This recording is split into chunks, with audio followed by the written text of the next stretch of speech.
আসি আসি করে অবশেষে শীত চলে এসেছে। ঝটপট রেডি হয়ে গেলাম। আর শীতের ঠান্ডা হাওয়াটা যেন গায়ে না লাগে তাই সোয়েটার পরে নিলাম।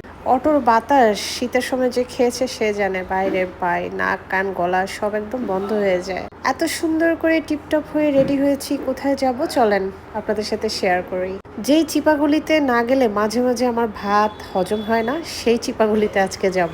দারুণ একটা বিকেল, ঠান্ডা ঠান্ডা হাওয়া, তার মধ্যে এত এত পাখি উঠতেছে, যদিও আমি জানি না এই পাখিগুলোর নাম কি, বাট দেখে অনেক ভালো লাগলো, ভিডিও করে ফেললাম। আমি অলরেডি কোথায় এসেছি আপনারা বুঝেই গেছে। এই সেই চিপাগুলি যেখানে না আসলে মাঝে মাঝে আমার খাবার হজম হয় না। তারপর চলে আসলাম গ্যান্ডারির রস খেতে। গ্যান্ডারির রস খেয়ে ফেভারিট ডিম সিদ্ধ খেতে চলে এলাম অপোজিটে। হাঁসের ডিম আমার অনেক বেশি ফেভারিট। আর এই তো পেয়ে গেলাম বিচি কলা। তারপর আজকে নিজেকে শেষ করে দেওয়ার জন্য ভাজা পোড়া খেতে চলে এসেছি। 50 টাকার প্যাকেজে অনেকগুলো আইটেম দিয়ে দিচ্ছে, একটু বেশি মজা লাগছে তাই 2 প্লেট ঘপাঘপ খেয়ে ফেলছি। 50 টাকার প্লেটে থাকতেছে কয়েক রকমের পেঁয়াজু আর ফ্রেঞ্চ ফ্রাই। তেলের খাবার খেয়ে নিজেকে একটু শেষ করে চলে এসেছি আমার নেশার খাবার খেতে। নেশা কি, সেটা হলো চা।